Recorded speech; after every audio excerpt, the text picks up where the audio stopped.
Okay. Parshas Kisisa. So in Parshas Kisisa there are many different themes, but right before, or during the sin of the golden calf, the Chet Egel, so, it's very interesting. Vaydaber Hashem el Moshe. Hashem says to Moshe, Lech reid, go down. Ki shiches amocha, your people, that you brought out of Mitzrayim. So it's like a husband and wife. When the kids are good, they're my kids. When the kids are no good, they're your kids. That's what it looks like. I still don't need my family. But no, it says here, Hashem says to Moshe, your people. Yeah. Now some people say that the ones who really were involved in the Chet Egel were the Erev Rav. And Hashem didn't want Moshe to take the Erev Rav out of Mitzrayim. Moshe wanted to, for a lot of different reasons they bring down. Which is also very confusing. Because when Avraham said to the king of Lot, you keep you keep everything, I don't want anything from you. You keep the people. Hashem says, no, you should have taken the people. You should have made them religious. Moshe takes the people, Hashem says, who wants them? I don't want them. So it gets confusing, you don't know what to do. Then he says, Soru Mahir min haderech. They went off the beaten path quickly. Quickly. What does that imply? They say that if a person wants to violate the Torah, it takes him about a year. He has to wait till Pesach to eat chametz. Then he has to wait till Yom Kippur to eat. Then he has to wait till Sukkot to eat in the house. It takes about a year, to violate the Torah. But there's a shortcut. Worship idols. Avodah Zarah. You worship idols, it's a shortcut. You can violate the entire Torah quickly. Don't keep Shabbos. So that's what it says. Yeah, don't keep Shabbos. So it says, so mahir min haderech. They went off the path quickly. That means they didn't wait a whole year. They took the shortcut, Avodah Zarah. Then it says, so Moshe davens to Hashem, please, don't get angry, forgive them, what will Egypt say? And then it says in Pasuk Tesvav, Vayif and Vayered. Moshe turned around and went down. Also important, because Hashem told Moshe to go down quickly. Now when you walk away from the king or from Hashem, you don't turn around, you walk backwards. Well, you try going down a mountain backwards. Oh, you fall down. Yeah, not an easy job, right? And it's going to take you a few hours. So no, Moshe turned around and went quickly. Now, the irony is that why did the Jewish people panic? Because Moshe was 6 hours late. Boshesh, it was 6 hours late. So Hashem could have said to Moshe in Shemayim, Moshe, go. You're going to be late. Everybody had a clock, a watch up there in Shemayim. So then Hashem wasn't concerned about Moshe being on time. Now he's saying go quickly. So we have to talk about that, which we will in a little bit. But as Moshe goes down the mountain, he takes the 2 luchos with him. Now why did he take the luchos? Maybe it would have been better to leave the luchos in Shemayim and said, okay, listen, let me go down and there's a problem, I've got to fix the problem. And I'll come back and get the luchos later. But he doesn't. He takes the luchos with him. And we know he smashes them, then he has to replace them. Then the Torah says, now that he's going down the mountain, knowing that he's going into a very controversial situation, the Torah takes a break and says, oh, by the way, let me tell you about these luchos. They were written that you could read them from both sides. Letters were standing miraculously like the letter Samach. It was a sapphire set of luchos. It goes through a whole description of the luchos. Beautiful luchos. That means it didn't, when the luchos were being made, it doesn't describe them. When the luchos were given to Moshe, it doesn't describe them. Now that Moshe is going into a battle, which he doesn't know the outcome, and Hashem was prepared to destroy everybody, now the Torah says, oh, by the way, let me tell you about these wonderful luchos. They're beautiful, they're gorgeous, they're wonderful, they're miraculous. Seems very strange.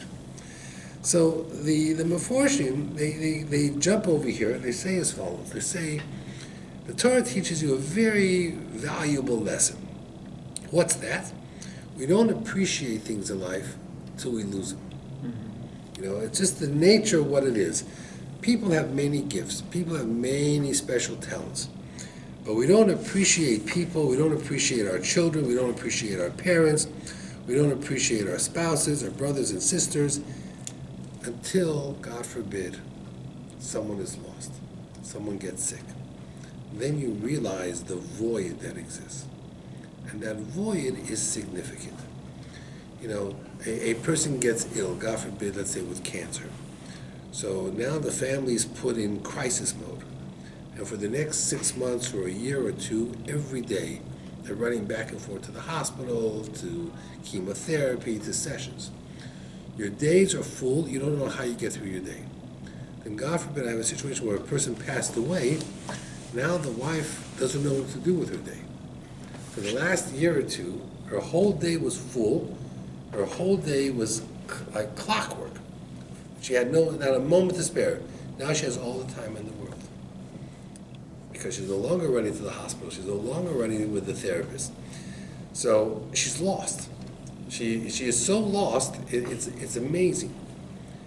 You know, you don't appreciate things until things get lost. When things get lost, then things become a little bit more complicated. So I found that to be very, very interesting.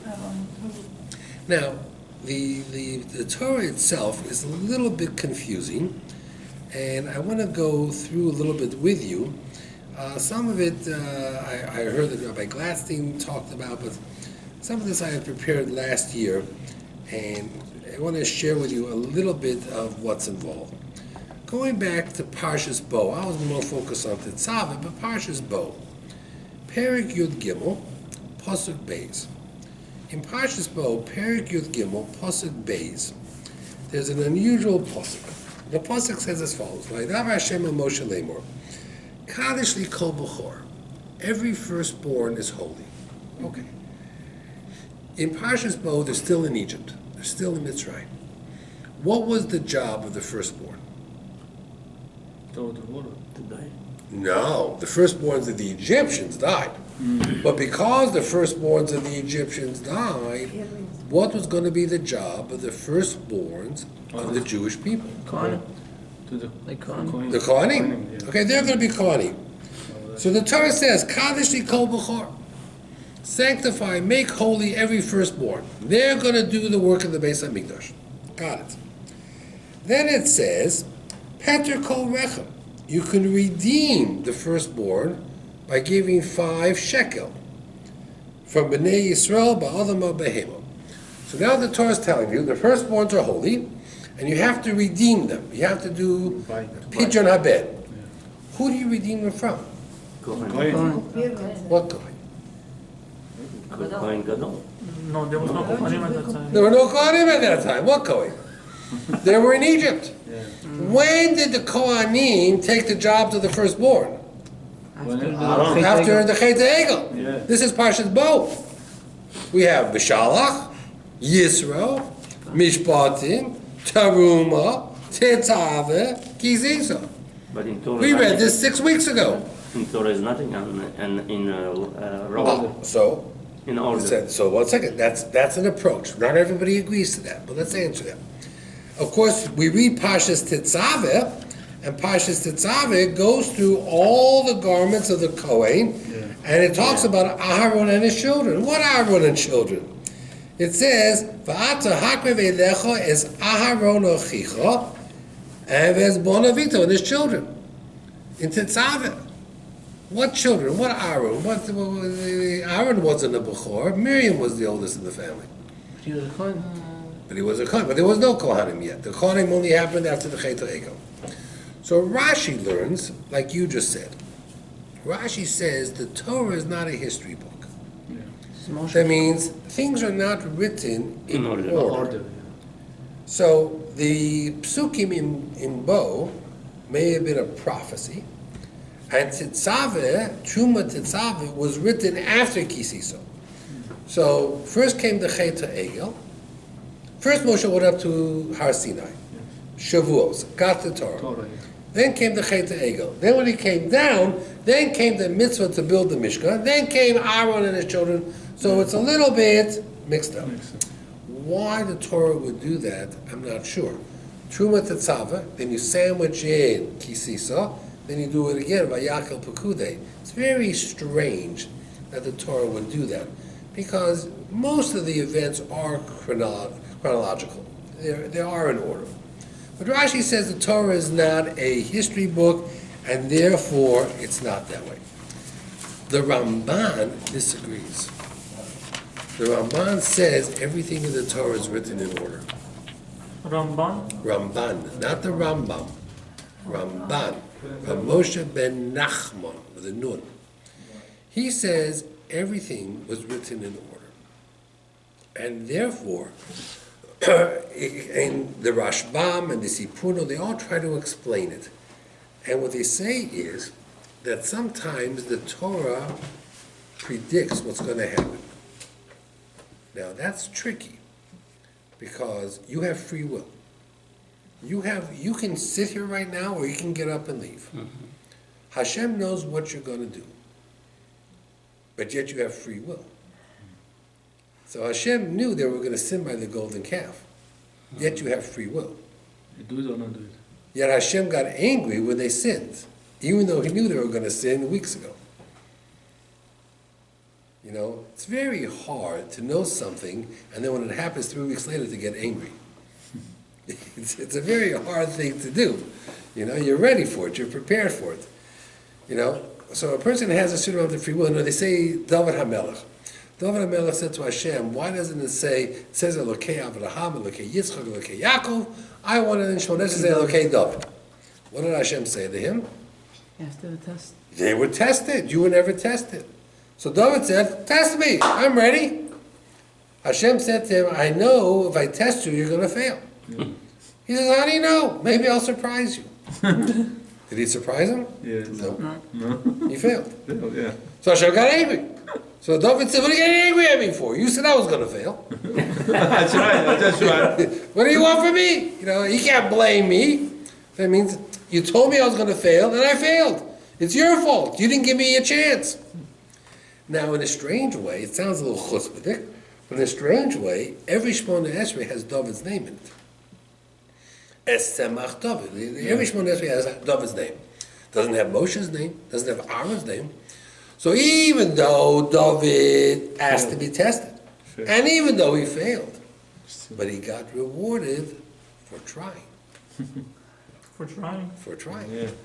Shaul messed up, lost everything. David messed up twice, didn't lose anything. Some people say because he admitted right away that he messed up.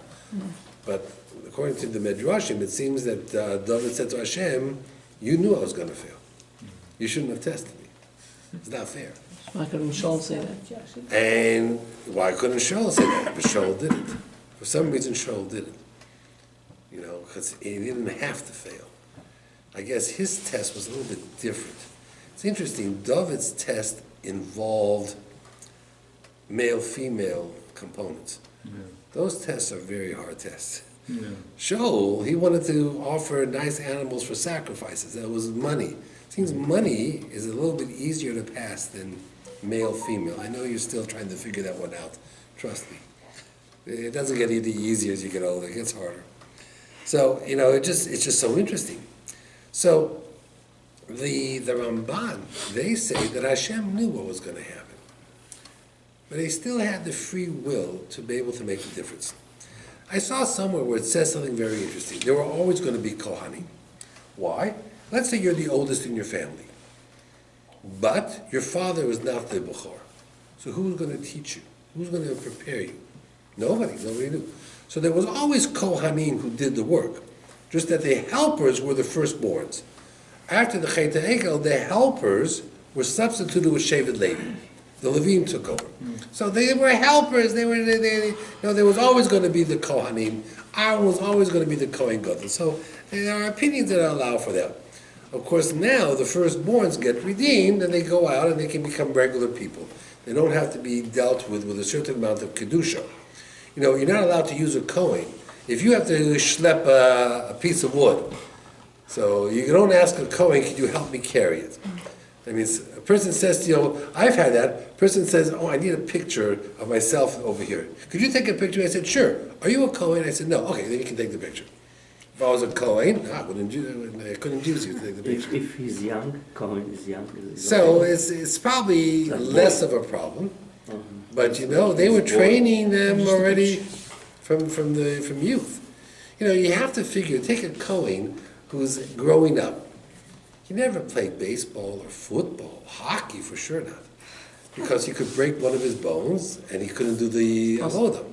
So while all the kids go out for recess, the Kohanim children stayed inside and read books. They didn't go out there and play like all the other kids. What? Now it's different. But in those days, they didn't ride bikes, they didn't skateboard, they didn't climb mountains or do bungee jumping. No way. They were so afraid they could break a bone and that's it. They'd be out of a job. So even Rabbi cannot ask the Kohen to bring something with him? Correct. No? By right, a Kohen has a certain kedusha. You know, and we honor that. You know, I don't know how far people take it. Bring the People book, take let's say bring the book, he asked. Again, you could, but many people would avoid that. Okay? So it's very, very interesting that they would avoid that. Okay, let's go a little bit further. In the beginning of the Parsha, it talks about the half shekel coin. Everybody gave a half shekel coin. What was the purpose of the half shekel coin? To come. To bring korbanot. You would bring korbanot. Once a year they would collect it, or to count, was for both. Now, very interesting. Let's say you were a very wealthy man. How much did you give? Half shekel coin. What happens if you said to the collector, whoever was in charge of the collections, I'll tell you what, here's an extra 1,000 shekel, and the next 2,000 poor people, they don't have to give. No. The answer was no. You're right, no. A poor person came, how much do I have to give you? Half Half a shekel. Everybody has What to give if half you a don't shekel. have it? Go get it. Borrow it. Well, I would like to say, go get a job and earn it. Borrow it, you know. I told you there are people that go around collecting money, and they're making hundreds of thousands of dollars. Go buy a figure that. house. Yeah, they're buying houses. So, you know, that's their job. You know, I have a little bit of a problem with that, but that's me. You know, but the answer was they have to go do it. Now, the reason is a good reason. Because everybody has to feel that when it comes to the Beis HaMikdash and the upkeep, everybody was equal. Nobody had greater or less. Now, I'll give you a story that goes with that. Listen to the story. It's a fascinating story. In Europe, there was a very famous rabbi, Rabbi Yonasan Eibschitz, very famous rabbi. And in his town, there was a Jewish guy that probably was missing a screw or two. You know, something was wrong.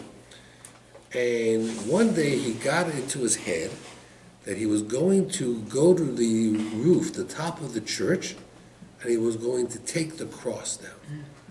Right? And that's what he did. He climbed all the way up to the top, took off the cross. On his way down, he was caught. They arrested him. Quick trial, and they were going to execute him. You know, that was in the church. There was no games. They were going to execute him. Now, Rabbi Yonasan Eibschitz knew a little bit the head of the jail, the police, the jailer. And he knew that this guy, for the right sum, could maybe be made to look the other way. So he goes over to the jailer, and he says to the jailer, what would it take to leave the jail door unlocked for the night? He says 3,000 gold coins. $3,000. What country? Not Was sure. it a real story? Yeah, it's a real story. What long time ago? Yeah, in the 1800s. So he went to the community, he went to the president of the shul, and the community, Pidyon Shavuim is a big mitzvah, you know, in those days. And they said, wow, 3,000 gold coins, that could be like $500,000, a lot of money. And he says, you know, I'm going to go to the community, it's going to take you a few days. You know, it might take a week or two, and to raise $3,000 wasn't an easy job. Now, Rabbi Yonasan Eibschitz had, from his dowry, when he got married, his father-in-law gave him $3,000. He had 3,000 gold coins. So he said to himself, he says, if I wait for the community, it's going to take a week or two. The way they're rushing, in a week or two, the guy's going to be dead. So he went himself, and took the 3,000 gold coins, paid it to the guy, and the guy left the jail door open, and the Jewish guy ran away and fled. The next day, when the head magistrate or the church or whatever it is found out that the jail door was left unlocked, he knew right away that this guard was responsible. And they did an inquiry, and they started to question this guard, and this guard could see the handwriting on the wall. His life was going to come to an end very quickly. That means he was in trouble. He wasn't going to get away with it this time. The church was too powerful. So he goes over to Rabbi Yonasan Eibshitz's home. And Rabbi Yonasan Eibshitz isn't home, but his wife is home. And he says to his wife, "Your husband gave me 3,000 gold coins." Now, his wife didn't know anything about the 3,000 gold coins. She knew they had 3,000 gold coins from the dowry, and all of a sudden that's what she was relying on, but now it's gone. So she was a little bit surprised. And the guy says, "I think my life is coming to an end.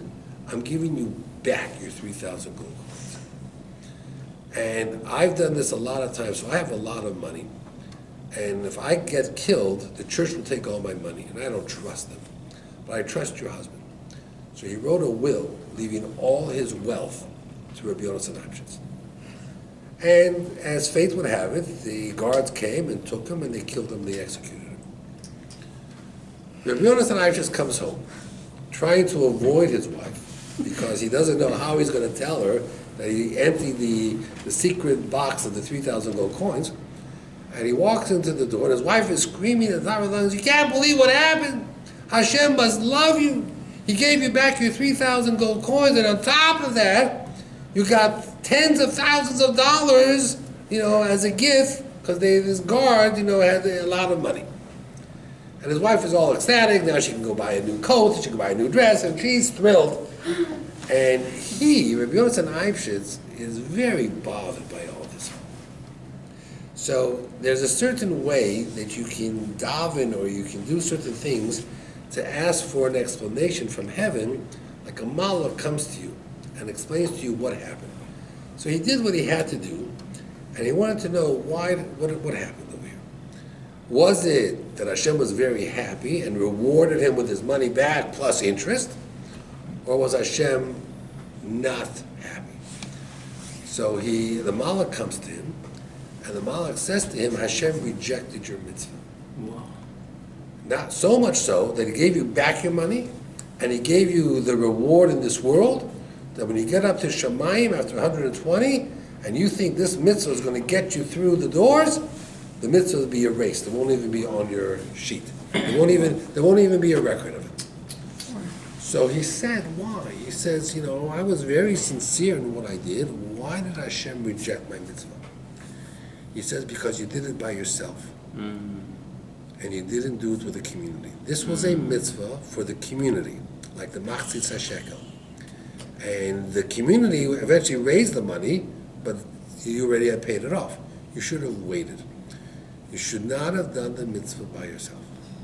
But he was worried about the boy. Right. He was worried about it, but you know what? He should have gotten involved a little bit of the community, a few more people.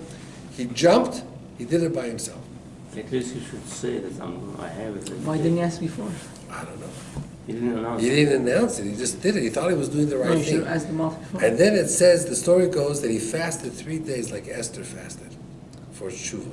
Someone said that a rich man came to the Chofetz Chaim and offered to give a large donation to the yeshiva. He said no. He says the yeshiva has to be supported by everybody. Everybody has to give. If I take all the money from you, everybody else will say, oh, he has all the money. He doesn't need any more money. And all of a sudden, the yeshiva no longer is their yeshiva. It's some rich guy's yeshiva. Okay? He says everybody gives, so everybody participates. I mean, what's your policy here? See, that's why in shuls we have memberships. You pay a membership, everybody pays the same membership.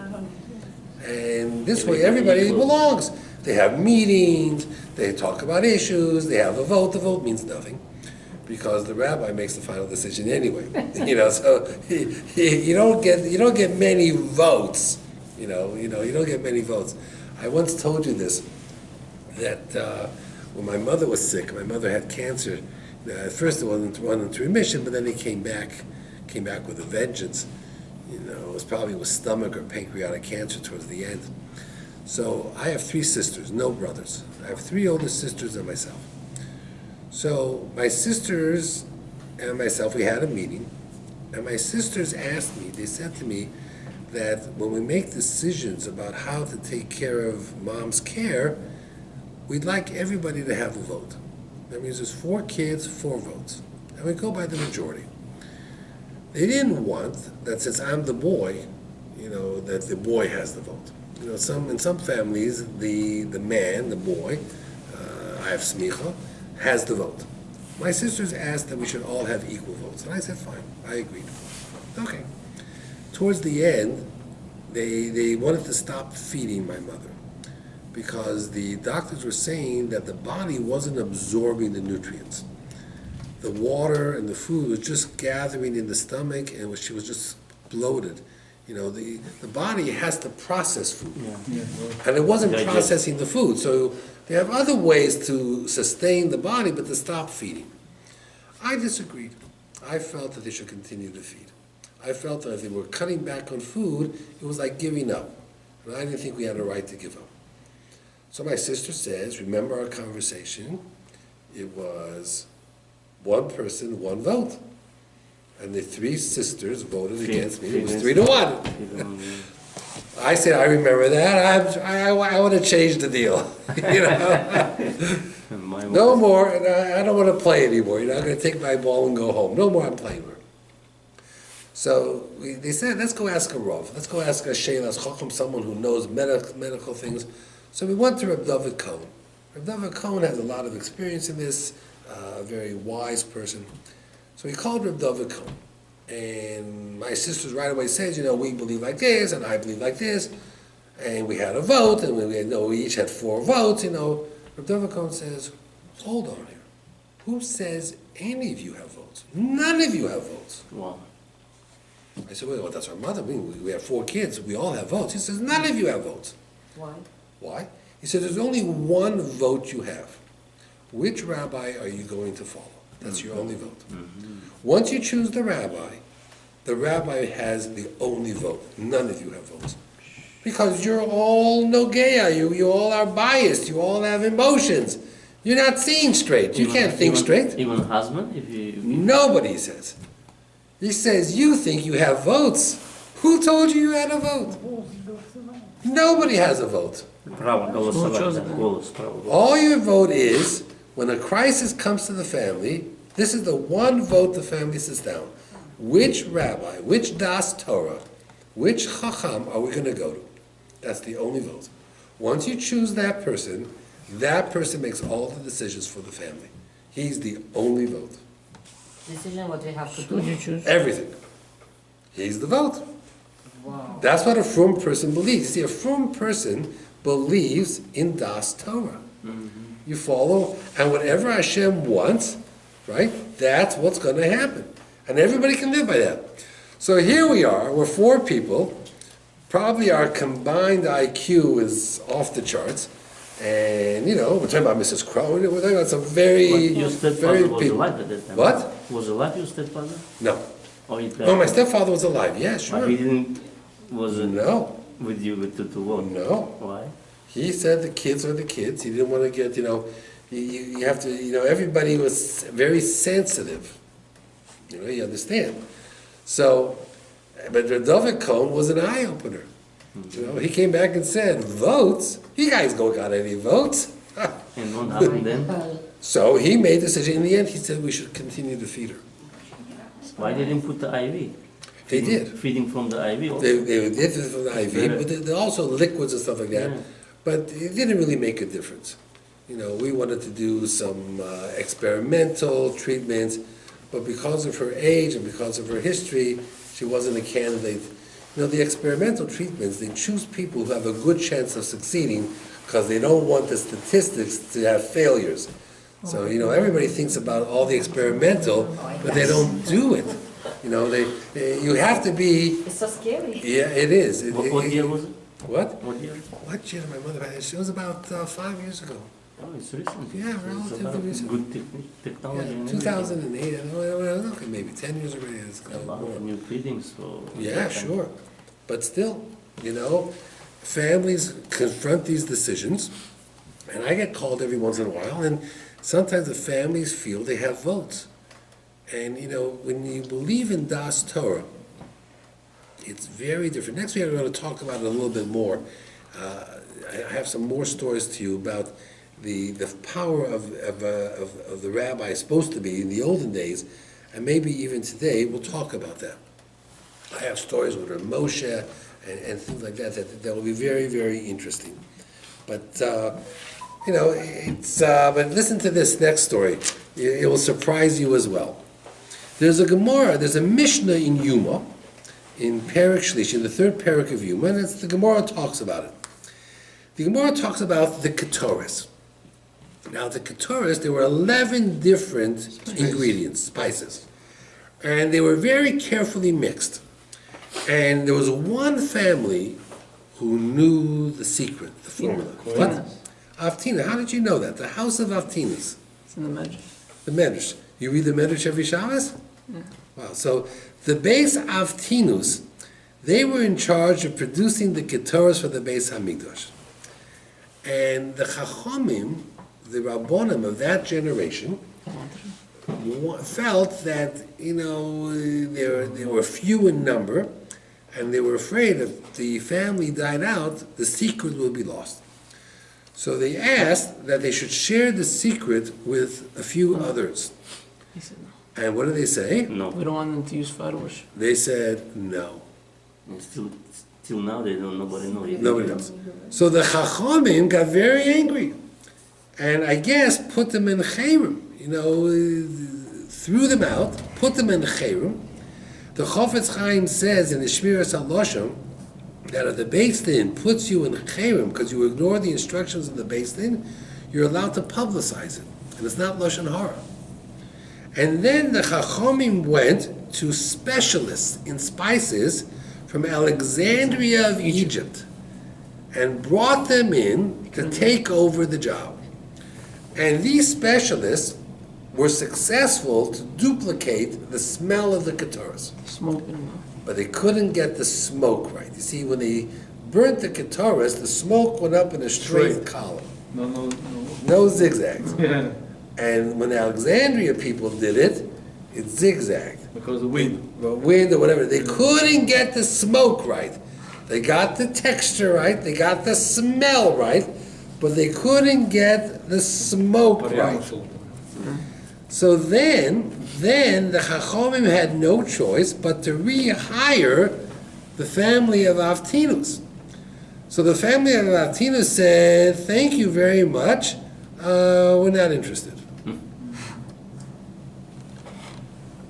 The Gemara says that they only came back after they doubled their salary. That means they were getting paid 12 mana a day, now they receive 24 mana. So let's say they were getting paid $5,000, now they got $10,000. Now imagine, we're not talking about chutzpahdik people today. We're talking about 2,000 years ago. Imagine you have a based in, you have Rabbi Akiva, Rabbi Meir, Rabbi Shimon ben Gamliel. These are big, these are chachomim that you don't play with. You don't, and they couldn't figure out the secrets. They didn't know how to get the job done. And these guys said to them, "You want to hire us back?" "Yes." "No, thank you. We want twice the money." What do you think? That money's going to help you? You think you think you're going to go against Rabbi Akiva? The money's going to help you? So it's just so interesting that they had a monopoly on the Ketores. Now, the Meforshim, the Marsha, different Meforshim, they say that their thinking was that they were afraid that if more people found out the secret of the Ketores, it would be used for idol worship. In those days, idol worship was still very strong until the Chachomim asked that the Yetzer Hara be destroyed. But, so they believed that what they were doing was l'shem shamayim. And I've got to tell you, that there's not a day go by that I don't talk to people who are in bitter machlokas, and to listen to this side, and then you listen to this side, each person thinks he's on the side of the angels. I mean, they have no way, when you try to point out to them that maybe they're misreading the situation, and maybe they're wrong, whoa. I mean, they're not coming to me, I guess, to any rabbi to be told they're wrong. They're coming because they want to be told they're right. They're not interested in being told they're wrong. So I thought that was only, unfortunately, circumstances of our generation. But according to the Gemara, this problem existed 2,000 years ago. Always, 3,000 years ago. That there were people who did the holy work in the Beis HaMikdash, saw the miracles of the Beis HaMikdash, and then when the Chachomim, the Rabbonim, came to them and said to them something, they said, who are you guys? You're going to tell us what to do? Next week we're going to talk about B'Tzalel. How old was B'Tzalel? 13. Imagine this 13-year-old kid would tell Moshe Rabbeinu, Uncle Moshe, it's a very good idea that you have, but you're wrong. Which is what he did, right? Yeah. Moshe ben Moshe said, what are you in Hashem's shadow? I mean, imagine a 13-year-old kid goes to Rabbi Moshe Feinstein and says to him, Uncle Moshe, I really think you're a wonderful leader and you're very smart, but you got it all wrong. And then people out of Mitzrayim who are 50, 60, 70, they know Shas, they know Poskim, they know everything, and this 13-year-old kid is walking around telling them, you do this, you do that, everything. Change Hashem chooses. What does that mean, Hashem chose? Next week we're going to find out what that really means. Okay? Then you have to ask yourself, is every rabbi chosen by Hashem? And if the answer is yes, and he tells you to do something, You gotta do Why it. we don't do? how could you not do it, right? How could you not do it? Pick the right rabbi. It raises a question. I have a question about the smoke going straight. Yes. Was it like it's Hashem's thing, like? So I thought, Not because of they doing it. right, so that was on the smoke on the outside Mizbeach, the big Mizbeach. But in the small little Mizbeach inside the Kodesh, the Ketores, it seemed that it was part of the smoke. The person the family that did the Lechem HaPanim, Garmo. right? They also didn't share their secrets. It was a family secret. I was thinking Coca-Cola. Ask Coca-Cola what their formula is. What's the answer? No. But the rabbis had to go in because the Coke wanted an OU, wanted a hechsher.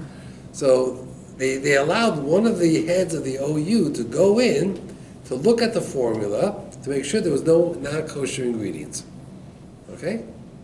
So nobody knows the formula of Coke except the owners of Coca-Cola and some rabbi in New York. So I guess people have these secret formulas and they protect them. Contract with the rabbi and say you cannot tell our secret to somebody else, or you can open it It's yourself. guards, no? Well, it's Protect pretty themselves. scary when you have a secret and then it's out. There's a saying: the walls have ears. Yes. You know how you keep a secret? Even You Gemara don't says- tell anyone. That's how you In keep a Gemara secret. says you gotta out in the field tell your secret because the wall even got. That's right. The walls have ears. So if you want to keep a secret, you don't tell anyone. The problem is, everybody has their best friend that they tell. That's how secrets get out. There are no secrets in this world. Yeah, but the rabbi, no, but he didn't say. But he didn't say.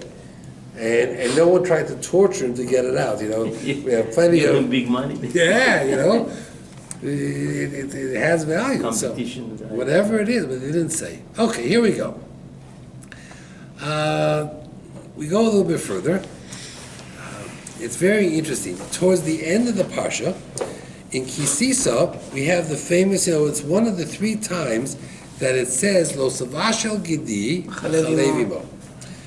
That means the laws of kashrut are hinted to 3 different times.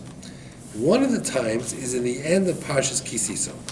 But before it goes there, it talks about the mitzvah of going up to Yerushalayim. There was a mitzvah to be Ole Regel. One of the Yom Tovim, either Pesach, Shavuos, or Sukkot.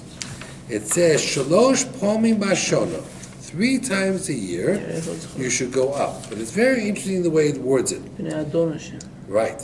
It says, Shlosh Pei Vashona Yira'eh Kol Zechurcha Es Pnei Ha'odom. The master. That what? That's Rav Shimon Bar Yochai, is that? Correct. The master. So first of all, there are a lot of halachas they learn here. The mitzvah to go up to be only regular only applies if you own land in Israel. If you didn't own any land, you didn't have to go up to Yerushalayim. Then if you went up to Yerushalayim, who took care of your land? People were afraid. You go away, you have to travel. It took you a good month. It took you a week or two to go up, and you spent a week there, and then you came back, it took you 2 weeks. So if you went to Yerushalayim for a visit in those days, it took you 6 weeks, 8 weeks. You left your land behind, squatters, people just moved in. So the Gemara says, no. That's why it says the word Adon. Hashem says to you, don't worry about your land. I'm the master. While you're here, I'll watch your land. No one's going to come take it away. The Gemara brings down a story that there was a bunch of non-Jews waiting for the guy to go up to Yerushalayim, and they kept looking into the house window, and they kept seeing people walking around the house. So they thought the guy didn't go up. He really had gone up. When he came back, he said, "Where were you?" So the Yerushalayim says, "Can't be. You had people in your house the whole time. You didn't have anybody in your house." So he says there, Hashem sent malachim to look like people, and the house would look like it was occupied. So it's fascinating. Hashem says, don't worry. No one's going to steal your land if you come up to Yerushalayim. So, and that's what it says. V'lo yachmod ishas artzacha. No one will desire your land and take it away from you. Ba'aloscha le'rosas b'nei Hashem. And look at when you go up there, shlosh pamim hashana. So it always connects it to that, and it says, Lo salashel gidi b'chalev imo. You have it 3 times. Parshas Mishpatim, Kisisa, and Re'eh. Right? 3 times to tell you that you can't cook it, you can't eat it, and you can't have any pleasure from it. Basar b'chalav. Okay? There's a whole masechta on that pasuk. Okay? So it's very, very interesting how that mitzvah existed. Okay, let's go on a little bit further. It talks about that Moshe, it says, Vayered Hashem ba'onon, vayisyatzef Moshe, vayikra b'shem Hashem, vayavar Hashem al pono vayikra. This is part of Slichot. We say this before Rosh Hashanah Yom Kippur. Whenever we say Slichot, you say this when you do Tachanun. Every day? Every day. Twice. Okay? Twice. And then it says, Hashem, Kel Rachum, L'chanun, Erechapayim, Chesed V'emes. So the Gemara says that it's hard to imagine, but to Moshe, Hashem appeared like a Shliach Tzibur, putting on his talis, and said to Moshe, if you're ever in trouble, say these 13 things, these 13 midot, and I'll forgive you. Okay? It's secret. V'nakeh lo yenakeh poked ovon ovos. Okay, so now the Meforshim bring down something very, very interesting. He says everybody thinks you just say it, that's all that counts. Hashem is telling them more than that. Hashem is not saying just say it. Hashem is saying, I want you to live it. It means Hashem kel rachum v'chanun. Just like Hashem is rachum, you should be rachum. Just like Hashem is chanun, you should be chanun. The person must act out these mitzvahs. That's what the Reishis Chochmah says.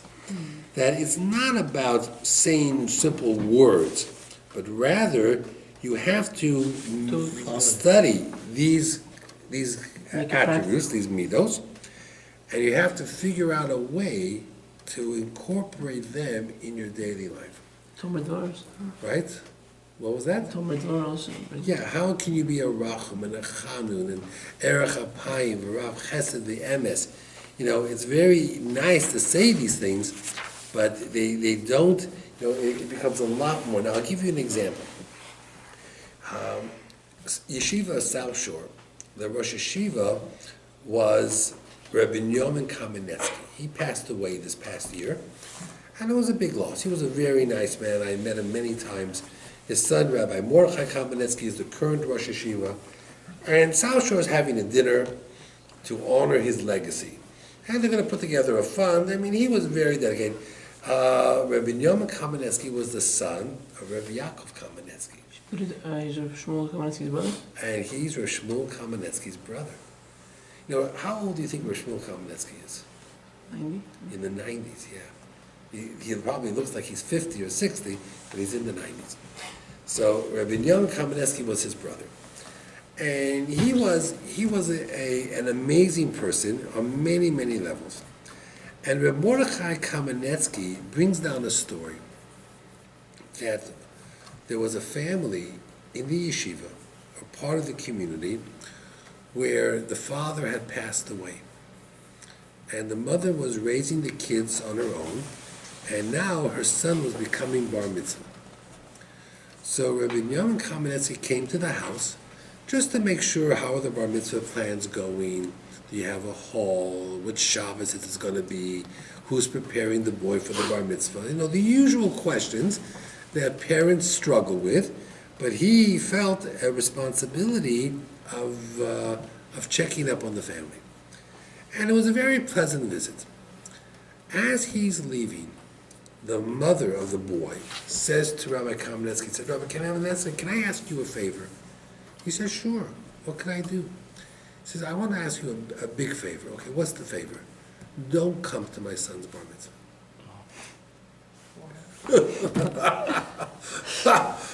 Like, you know, I think if his face could have dropped, you know, what? I don't want you to come to my son's bar mitzvah. So he says, why? Was it something I said? She says, no, God forbid. There's another boy in his class that's having the bar mitzvah the same Shabbos. And I know everybody's going to come to my son's bar mitzvah because his father passed away. So they can't be in two places, so they're going to choose one over the other. I suspect they're going to come to my son's bar mitzvah. And the other boy is going to feel so bad that here is his bar mitzvah, and none of the teachers, and none of the rabbis, and none of the Rosh Hashiva are coming. So I want you to go to his bar mitzvah. And I'm asking you as a favor, don't come to my bar mitzvah. Now that's an amazing story. That is a story out of left field. Not every mother could say that. How can every mother wants their son bar mitzvah? It's my son. It says he has one bar mitzvah in his life. You know, I want the Rosh Hashiva there, I want all the rabbis there, I want all the teachers there. But there's another kid who's being bar mitzvah in his class the same Shabbos. So do me a favor, she says, go to the other boy's bar mitzvah. We have so many rabbis that are going to be at mine. I know that. I don't want the other kid to lose. It's a decade. It's amazing. It's a decade. It's an amazing story. That's right. It's a tzaddik. Cares. Why was it her husband that got taken away? So I knew that my father used to always say, it's always the good people Hashem takes. Why? Think about it. Who do you want? You want the good people or the bad people? You want the good people. Hashem doesn't want the bad people next to him. He wants the good people. So you know that's what it is. You know it's what it is. Okay, so you know it's just how it is. Now, it's very interesting. We talk about the sin of the golden calf. You know the Chet HaEgel, such a horrible aveira. Now, how many people actually died by the Chet HaEgel? 3,000. 3,000. 3,000 out of 3 million is a very small number. It sounds like a big number. When someone says 3,000 people, it sounds like a very big number. Were those the 3,000 that Moshe Rabbeinu took out of Egypt? That's part of the Erev Rav, correct. But it sounds like a lot. But that's why numbers, statistics are misleading. People can manipulate numbers to say whatever you want. You know, it's That's why they should say by percentage. right. You know, and that's hard to know, and the percentage is minimal. Doesn't change the fact that 3,000 is still 3,000. Doesn't change the fact that there were many who didn't sin, but they didn't rally for Moshe. They stood in the middle, They didn't go and they against. wanted to wait and see. That was the problem. The whole guy. Right. The other thing was the attitude. That means Moshe comes down, and Moshe sees everybody singing and dancing around the idol. He didn't remember anybody singing and dancing around Har Sinai. Yeah. You know, what is the kapara for the Chet HaEgel? Something like Simchas Torah. the same singing and dancing and enthusiasm they had for that, we should have for the Torah. Simchas Torah is, is maybe the right kapora, which makes sense, right? Because it's right after Yom Kippur. That's when we got the second Luchos. That's what Simchas Torah. If you were Moshe Rabbeinu, it probably, it's already time to finish, and it was probably even a little bit more disappointing. Think about it from Moshe Rabbeinu's side. He is the leader. He was with them in Egypt for a year. He took them out of Mitzrayim. If you asked anybody, how do you feel towards Moshe Rabbeinu, what would they have said to you? We love him. He's our hero. He's great. He's perfect. He's wonderful. Got it. They think he died. How many hours ago did they think he died? 6 hours. How would you feel if your family, of one's family, after someone passes away, 6 hours later, they have a big party with singing and dancing? What does that tell you? How broken up are they? Not at all. Now Moshe comes down, and Moshe says, why did this happen? Well, Moshe, we thought you were dead. I got it. Why are you dancing? So what are you dancing for? What's the party all about? Nobody is sitting Shiva. Nobody tore their clothes. Nobody's crying. Nobody is sad. Moshe saw the sin of the Chet Egel as not a rejection of Hashem, against him, as much as a rejection of him. What does that tell you? It's like they felt that he didn't die. Yeah, and when Aaron died, they cried for 30 days. When Moshe died, they baked a cake and they threw a party. They got drunk. So it's bizarre, right? When you put the Torah in perspective, when you make it real, it seems wild. Now, in some circles, maybe that's the way it is. The king dies, long live the king. They right away put a new king. But you don't have the party.